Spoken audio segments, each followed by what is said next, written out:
தூத்துக்குடி மாவட்டத்தில் பெய்து வரும் கனமழையால் ஓட்டப்பிடாரம் அருகே காமநாயக்கன்பட்டியில் தரைப்பாலம் வெள்ளத்தில் நீரில் மூழ்கடிக்கப்பட்டிருக்கிறது. இதுகுறித்து கூடுதல் விவரங்களோடு இணைகிறார் எமது செய்தியாளர் முனியசாமி. வணக்கம் முனியசாமி, உங்களிடம் இருக்கும் தகவல்களை பகிர்ந்து கொள்ளுங்க. வணக்கம் ரஞ்சித். தமிழகத்தில் வடகிழக்கு பருவமழை காரணமாக நெல்லை, தூத்துக்குடி மாவட்டங்களில் கனமழை பெய்யும் என வானிலை ஆராய்ச்சி மையம் ரெட் அலர்ட் எச்சரிக்கை விடுத்துள்ளது. இதன்படி நேற்று காலை முதல் இன்று காலை வரை கனமழை பெய்து வருகிறது. தூத்துக்குடி மாவட்டத்தில் பள்ளி கல்லூரிகளுக்கு இன்று விடுமுறையும் அளிக்கப்பட்டுள்ளது.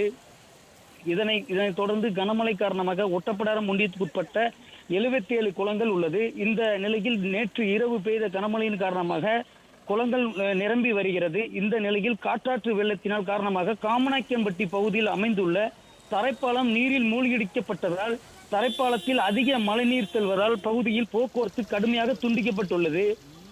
கோவில்பட்டியில் இருந்து தூத்துக்குடி ஒட்டப்பிடாரம் புதியமுத்தூர் பகுதிக்கு செல்லக்கூடிய பிரதான சாலையானது கிராம பகுதியிலிருந்து அத்தியாவசிய பொருட்கள் மற்றும் அரசு மருத்துவமனைக்கு செல்லக்கூடிய பொதுமக்கள் கடுமையாக பாதிக்கப்பட்டுள்ளனர். இந்த நிலையில் பொதுமக்கள், இளைஞர்கள், சிறுவர்கள் காற்றாற்று வெள்ள நீரில் செல்லக்கூடிய பகுதியில் நின்றபடி அச்சம் இல்லாமல் காற்றாற்று வெள்ளம் முன்பு புகைப்படம், செல்ஃபி எடுத்து வருகின்றனர்.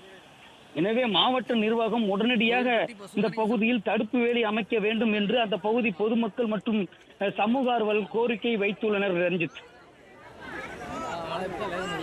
நன்றி முனியசாமி, உங்கள் தகவல்களுக்கு.